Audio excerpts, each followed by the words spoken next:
त्यांची पूर्तता नाही आहे असं आमचं म्हणणं आहे.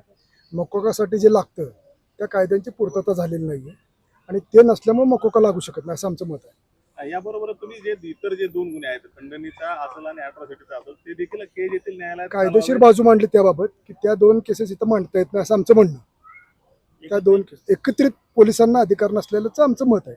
पोलिसांना असे अधिकार नाहीत एकत्र क्लब करायचे. याबरोबरच म्हणजे वाल्मिक कराडच्या संदर्भात इतर जे गुन्हे आहेत त्या गुन्ह्यात आणि सुदर्शन घुले यांचा कुठलाही संबंध नाही असं देखील तुम्ही युक्तिवाद केला. ही वस्तुस्थिती आहे. सुदर्शन गुन्ह्यांवर जे काही गुन्हे आहेत त्याच्याशी वाल्मिक कराडांचा काही संबंध नाही.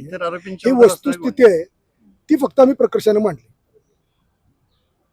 सर सविस्तर सांगा जरा, तुम्ही 2 तास तब्बल सगळा युक्तिवाद केला होता. काय नाही सांगतो काय होतं, काही गोष्टी अशा असतात ज्याच्यावर भाष्य न करणं योग्य आहे.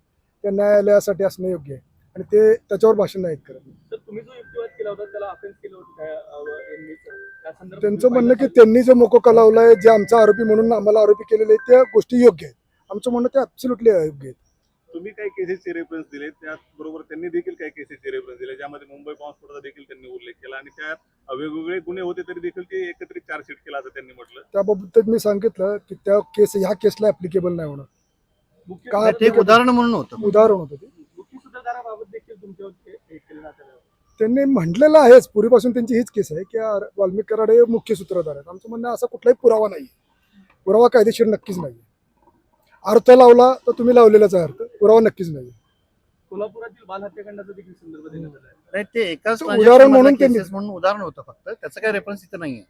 त्यावर त्यांचं म्हणणं असं की एकत्रित करता येईल. आमचं म्हणणं करता येईल हा अधिकार कोर्टाचा आहे, पोलिसांचा नाही.